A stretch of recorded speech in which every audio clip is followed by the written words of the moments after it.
கதை விவசாயியும் சிட்டுக்குருவியும். கடுமையான கோடைக்காலம். ஒரு விவசாயி தன் வயலில் சோளம் விதைத்திருந்தான். ஆனால் நாட்கள் கடந்தும் மழை பெய்யவே இல்லை. விவசாயி வானத்தை பார்த்து, இந்த மழை இல்லாமல் என் வயலில் ஒரு சோளம் கூட முளைக்காது, நான் என்ன செய்ய போகிறேன் என்று புலம்பி அழுதான். அந்த நேரத்தில் ஒரு சின்ன சிட்டுக்குருவி பறந்து வந்து அவன் முன் அமர்ந்தது. அது மெதுவாக சொன்னது, நான் மழையை வரவழைக்க முடியும், ஆனா அதற்கு பதிலா நீ எனக்கு ஒன்னு கொடுக்கணும். விவசாயி தயங்காமல் சொன்னான், என்ன வேண்டுமானாலும் கேள், தருகிறேன். எனக்காக மழையை கொடுக்க போகும் உனக்கு நான் என்ன வேண்டுமாயினும் கொடுப்பேன் என்று வாக்குறுதி கொடுத்தான். குருவி வானத்தை நோக்கி பறந்தது. சில மணி நேரத்தில் மேகங்கள் கூடின. அழகாக மழை பெய்தது. வயல் பச்சை பசேல் என்று மாறியது.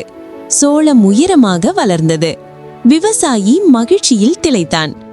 அடுத்த நாள் அந்த குருவி திரும்ப வந்தது.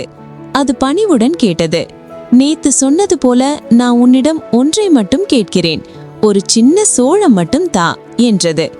ஆனால் விவசாயி மனம் மாறி சொன்னான், இது என்னுடைய உழைப்பு, நான் இங்கிருந்து ஒரு சோளம் கூட யாருக்கும் தரமாட்டேன் என்றான். குருவியின் கண்கள் நனைந்தது. அது எதுவும் சொல்லாமல் பறந்து போய்விட்டது.